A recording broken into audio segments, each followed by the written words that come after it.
नमस्कार प्यारे बच्चों, कैसे हो आप सब। उम्मीद है आप बढ़िया होंगे, आपकी पढ़ाई भी बेहतर चल रही होगी। मैं राजा यादव स्वागत करता हूं आपका अपने YouTube channel SWR online classes में। तो प्यारे बच्चों, आपका पेपर अब बहुत नज़दीक आ गया है। जनवरी, फरवरी, मार्च, शायद फरवरी लास्ट तक पेपर स्टार्ट हो जाए। ठीक है, तो आपके पास अब ज़्यादा से ज़्यादा दो महीने या 2 महीने 10 दिन इतना ही बचा है। ठीक है, तो आप प्लीज़ पेपर को समझ लीजिए, पेपर को हमारे एकदम पास ही आ गया है, इस प्रकार पढ़ाई कीजिए। तो आज हम आपके लिए लेकर आए हैं आपके कमेंट पर जिस प्रकार बोला था आपने कि सर आपने तो बायोलॉजी में अंतर वाले प्रश्न करवा दिए हैं, इसी प्रकार केमिस्ट्री और फिजिक्स में लाइए। तो आज हम आपके लिए लेकर आए हैं केमिस्ट्री में पूरे बुक की महत्वपूर्ण अंतर वाले प्रश्न जो पूरे बुक में दिया गया है, उसमें से सबसे महत्वपूर्ण जो कई सारे सेटों में पूछा गया, जो 2022, 23, 24 3 साल के सेट में लगातार आया है, उसी को हम लेकर आए हैं अंतर वाले प्रश्न। आइए देखते हैं क्लास 12 केमिस्ट्री के महत्वपूर्ण अंतर वाले प्रश्न। पूरी बुक एक ही वीडियो में आपको मिलेगी। यह 2024 और 25 बोर्ड के 2024 और 25 बोर्ड के बच्चों के लिए है। ठीक है प्यारे बच्चों, तो आइए देखते हैं महत्वपूर्ण अंतर वाले प्रश्न जो कि हमारे बोर्ड एग्जामिनेशन में 5 नंबर, 4 नंबर और 3 नंबर इतने नंबर की पूछे जाते हैं। ठीक है, तो आइए देखते हैं। नंबर 1, विद्युत अपघटनीय सेल तथा गैल्वेनिक सेल में अंतर बताइए। विद्युत अपघटनीय सेल तथा गैल्वेनिक सेल में अंतर बताइए, इन दोनों में क्या अंतर होता है, आइए समझते हैं। तो इधर हम लिख लेंगे एक तरफ विद्युत अपघटनीय सेल, दूसरी तरफ लिख लेंगे गैल्वेनिक सेल, और प्यारे बच्चों बीच में लाइन खींच देंगे। इस प्रकार हमारा हो जाएगा अंतर। ठीक है, या तो आप इस प्रकार लिख लीजिएगा, नहीं तो आप इस प्रकार लिख सकते हैं। पहले विद्युत अपघटनीय सेल के बारे में लिख लीजिएगा, फिर उसके बाद उसके नीचे इसको लिख लीजिएगा। इस प्रकार आप भी लिख सकते हैं। आपको ये वाली ट्रिक बहुत अच्छी लगेगी। ठीक है, वो वाली थोड़ा सा अच्छी नहीं लगेगी, परंतु ये बहुत अच्छा लगेगा। आइए देखते हैं प्यारे बच्चों, और इसको समझने की भी कोशिश करते हैं।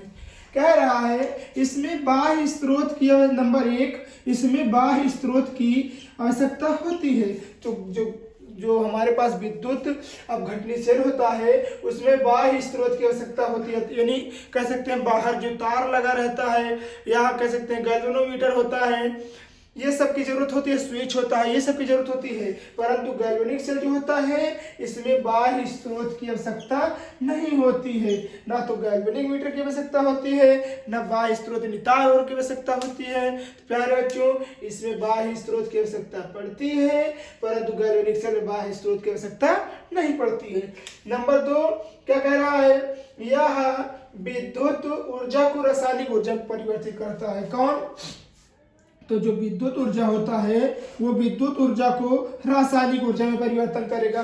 देखिए इसका नाम ही क्या है, विद्युत है। तो जो विद्युत है वो विद्युत ऊर्जा को रासायनिक ऊर्जा में कन्वर्ट करती है, यानी बदलती है। ठीक है, परंतु जो गैल्वेनिक सेल होता है प्यारे बच्चों, वो रासायनिक ऊर्जा को विद्युत ऊर्जा में पलटता है, यानी बदलता है, यानी कन्वर्ट करता है। आप इस प्रकार भी इसको देख सकते हैं कि ये विद्युत होने के कारण विद्युत ऊर्जा को रासायनिक ऊर्जा में बदलता है, परंतु ठीक इसके विपरीत इसमें दिया गया है, ये रासायनिक ऊर्जा को विद्युत ऊर्जा में परिवर्तित करता है। यहाँ देखिए लिखा है ना, ये रासायनिक ऊर्जा को विद्युत ऊर्जा में परिवर्तित करता है, यानी बदलता है। ठीक है, तीसरा नंबर देखिए क्या कह रहा है, इसमें धारा प्रवाहित करने पर रेडॉक्स अभिक्रिया होती है। जब प्यारे बच्चों आप रेडॉक्स अभिक्रिया किसे कहते हैं, आप प्लीज इसे कमेंट में जरूर बताइएगा। अगर नहीं आएगा तो कमेंट कर दीजिएगा, हम आपको इसके नेक्स्ट वीडियो में बताने की कोशिश जरूर करेंगे। इसमें क्या कह रहा है 3 नंबर में, इसमें धारा प्रवाहित करने पर रेडॉक्स अभिक्रिया होती है। जबकि गैल्वेनिक सेल में अगर धारा प्रवाहित करेंगे भी या तो धारा परिवर्तित करेंगे भी, तो प्रवाहित करने पर रेडॉक्स अभिक्रिया स्वतः हो जाती है। अर्थात इसमें कोई धारा परिवर्तित करने की जरूरत नहीं रहती है, यह स्वतः ही क्या हो जाती है, रेडॉक्स अभिक्रिया हो जाती है। चौथा नंबर देखिए, विद्युत रासायनिक अभिक्रिया सेल में इसमें एक ही पात्र में इलेक्ट्रोड डूबे रहते हैं। अर्थात जो इलेक्ट्रोड होते हैं, एल्युमिनियम हो गया, कॉपर हो गया, इसकी रॉड होती है दो इस प्रकार की रॉड होती है, और यह एक ही जार में डूबे रहती है। जैसे कि यहाँ देखिए, मान लीजिए कोई एक जार होता है, ठीक है, ये जार होता है, तो ये प्यारे बच्चों क्या कह रहा है, इसमें एक ही पात्र में, ये कोई हमारे पास पात्र हो गया और इसमें ही क्या रहती है, एल्युमिनियम की जार डूबी हुई रहती है, इसे क्या कहते हैं, विद्युत रस अपघटनी सेल। परंतु इसमें देखिए गैल्वेनिक सेल में क्या कह रहा है, यहाँ देखिए कह रहा है इसमें अलग अलग पात्र में इलेक्ट्रोड डूबे रहते हैं। मान लीजिए ये अलग पात्र हो गया और ये अलग पात्र हो गया, तो एक इलेक्ट्रोड इसमें डूबा रहेगा और एक इलेक्ट्रोड इसमें डूबा रहेगा, यानी प्लस इसमें डूबा रहेगा और माइनस इसमें डूबा रहेगा, और इससे ही क्या परिवर्तित होगा, इससे ही धारा प्रवाहित होगी, इससे ही हम कहेंगे गैल्वेनिक सेल। उम्मीद है प्यारे बच्चों आपको विद्युत अपघटनी सेल और गैल्वेनिक सेल बहुत अच्छे से समझ में आया होगा। यदि आपको वीडियो अच्छी लगी हो तो प्लीज वीडियो को लाइक कर दीजिएगा, ठीक है। आइए देखते हैं दूसरा क्वेश्चन क्या कह रहा है, कह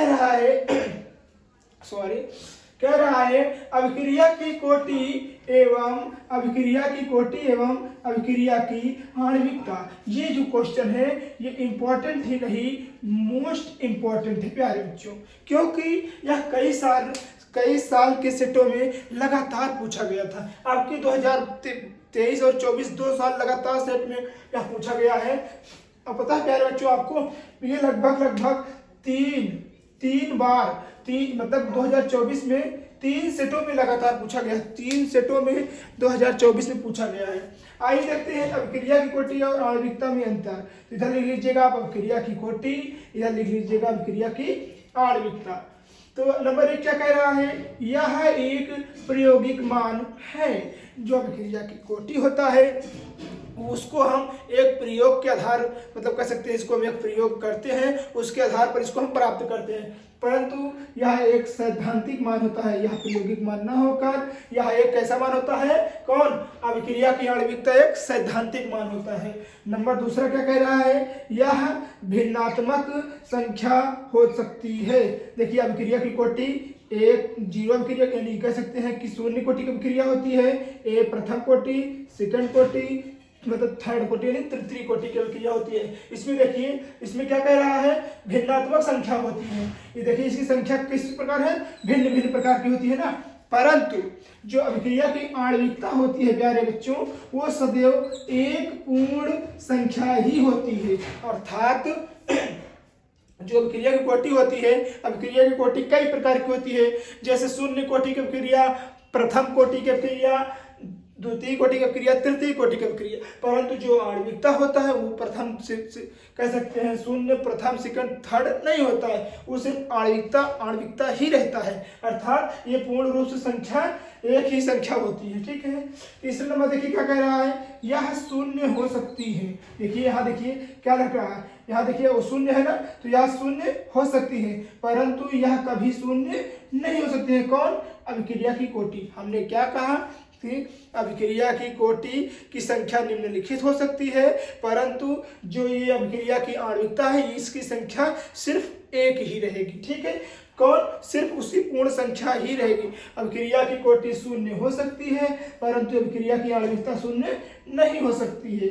चौथा नंबर देखिए, अभिक्रिया की कोटि उन अणुओं की संख्या पर जिनकी सांद्रता वेग का निर्धारित करती है। अर्थात अभिक्रिया की कोटि उन अणुओं की सांद्रता पर निर्भर करती है जिनकी सांद्रता वेग पर निर्धारित करते हैं। अर्थात अभिक्रिया कोटि जब होती है तो उन अणुओं की सांद्रता पर निर्भर करती है जिनकी क्या होती है, देखिए जिनकी सांद्रता वेग पर निर्भर करती है, परंतु इसमें देखिए यह अभिक्रिया में भाग लेने वाले अभिकारकों की संख्या होती है। देखिए जो अभिक्रिया में भाग लेंगे, जो उनकी क्या होंगी, उनके अभिकारकों की संख्या होगी, उसे ही क्या कहते हैं, अभिक्रिया की आणविकता। तो प्यारे बच्चों उम्मीद है यह वीडियो आपको बहुत अच्छा लग रहा होगा। यदि वीडियो अच्छा लग रहा है तो प्लीज चैनल को सब्सक्राइब कर सकते हैं। आइए देखते हैं नेक्स्ट महत्वपूर्ण अंतर वाले प्रश्न, आप स्क्रीनशॉट ले लीजिए।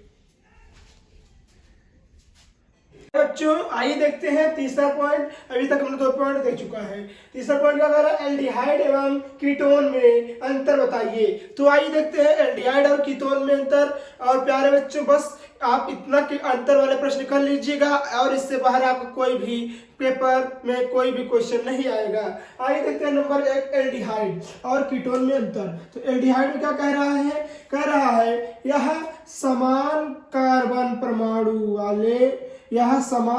परमाणु वाले अम्ल को आसानी से ऑक्सीकृत करता है। अर्थात यह जो जैसे कि मान लीजिए कोई एक श्रृंखला होती है जो उसमें समान कार्बन वाले क्या होते हैं, परमाणु होते हैं। जैसे कि देखिए यहाँ पर सी हो गया, इससे देखिए इसी प्रकार बना रहता है।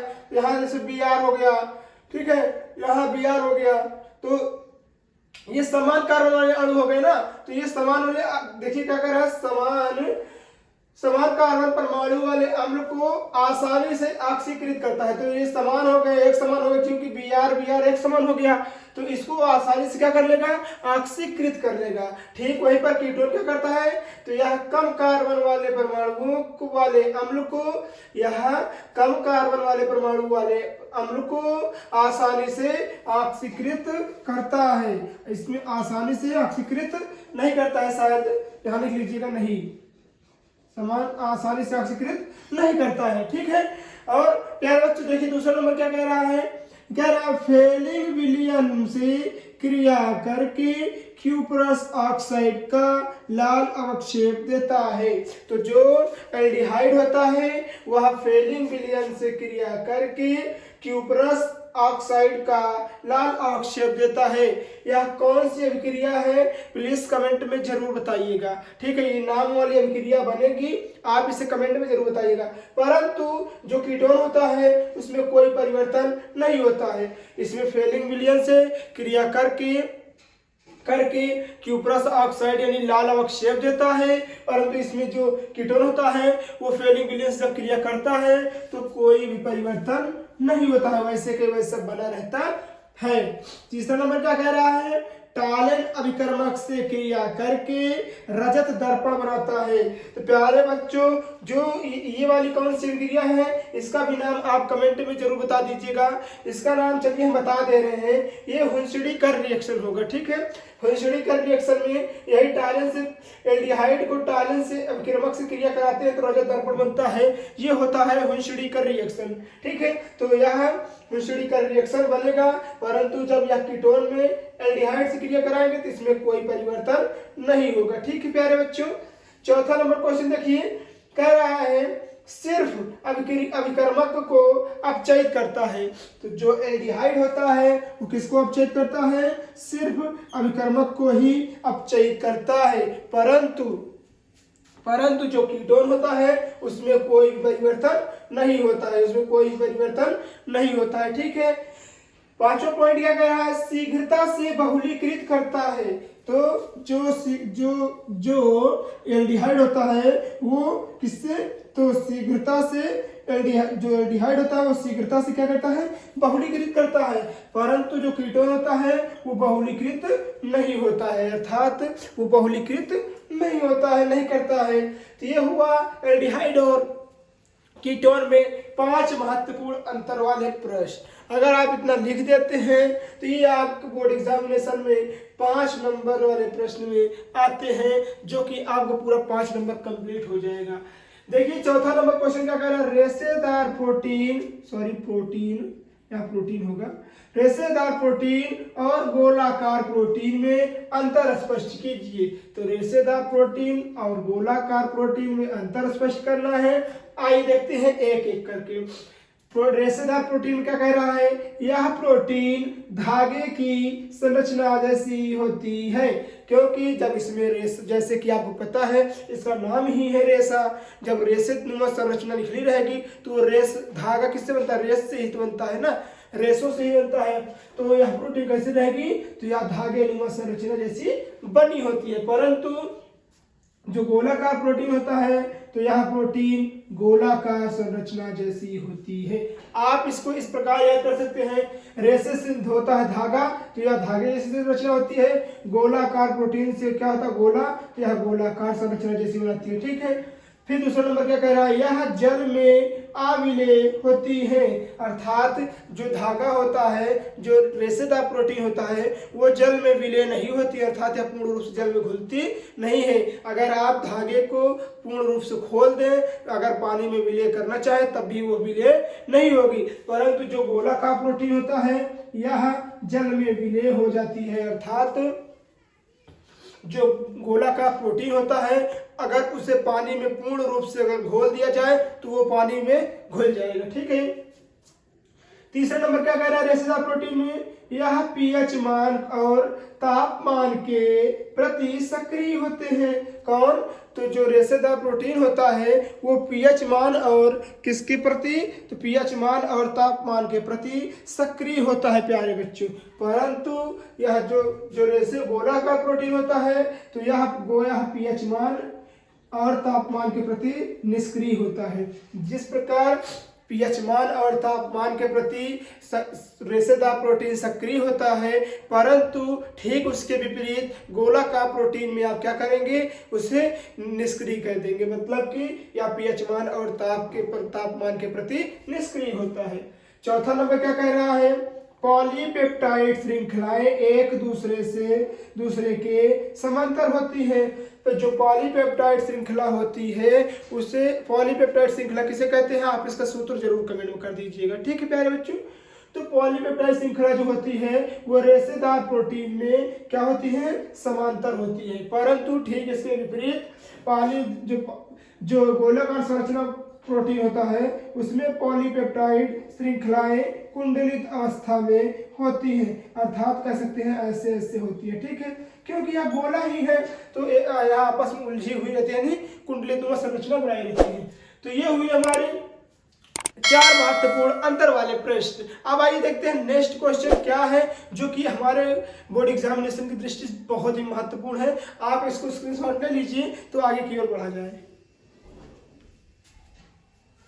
पॉइंट देख लिया है, आइए देखते हैं 5वां सबसे महत्वपूर्ण, सबसे ज्यादा पूछा जाने वाला बायोलॉजी और केमिस्ट्री में प्रश्न यही है। डीएनए एवं आरएनए में अंतर स्पष्ट कीजिए। ये इंपॉर्टेंट ही नहीं, मोस्ट इंपॉर्टेंट प्रश्न है। आप कह रहे हो सर डीएनए आरएनए तो बायोलॉजी में है, केमिस्ट्री में कहां से आ गया? तो नहीं प्यारे बच्चों, जिस प्रकार दवाएं भी बनाई जाती हैं तो उसमें भी डीएनए चेकिंग होता है, उसी प्रकार डीएनए आरएनए हमारे केमिस्ट्री में भी पाया जाता है। इसमें भी एक चैप्टर होता है, सबसे लास्ट चैप्टर, अणु वाले चैप्टर जो होते हैं इसमें ही होता है डीएनए एवं आरएनए।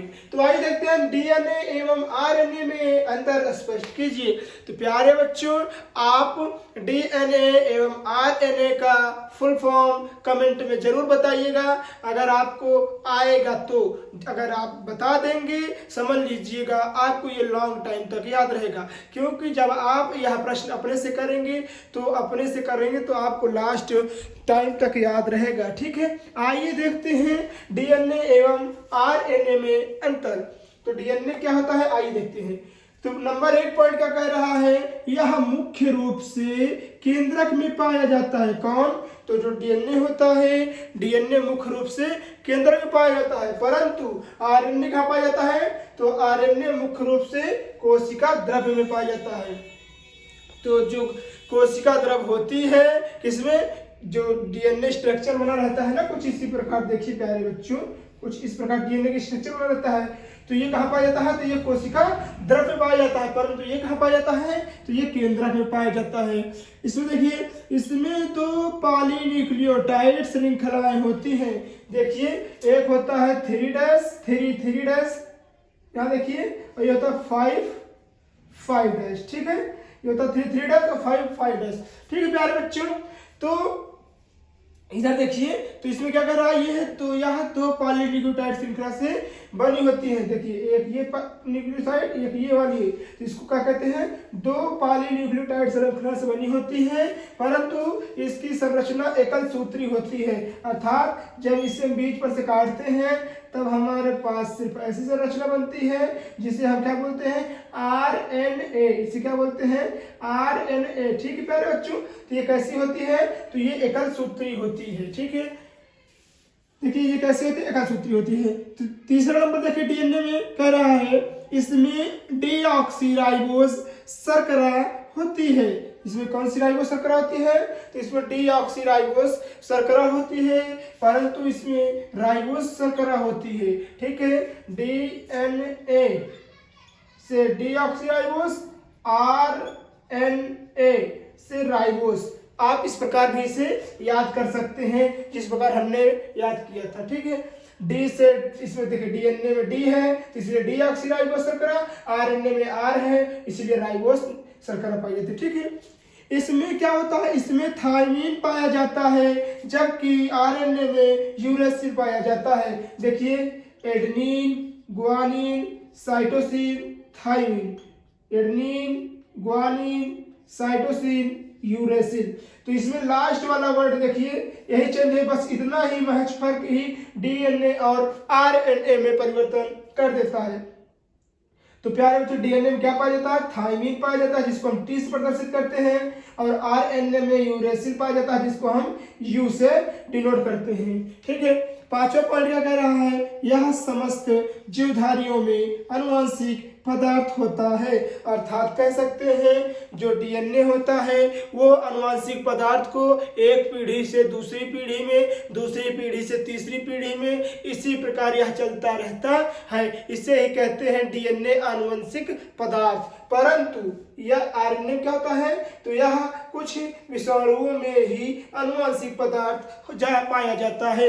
अर्थात जो RNA होता है वो कुछ ही विषाणुओं में पाया जाता है, न कि जीवाणुओं में। ठीक है, तो ये हुआ हमारा DNA एवं RNA में अंतर। तो प्यारे बच्चों, उम्मीद है यह वीडियो आपको बहुत अच्छी लगी होगी। यदि वीडियो अच्छी लगी हो तो प्लीज वीडियो को लाइक कर दीजिएगा, एंड चैनल पे न्यू है तो सब्सक्राइब करना नहीं भूलिएगा। मिलते हैं किसी और मजेदार अंतर वाले और मजेदार 2 नंबर वाले प्रश्न के साथ। तब तक के लिए जय हिंद, जय भारत। आप स्क्रीनशॉट ले लीजिए।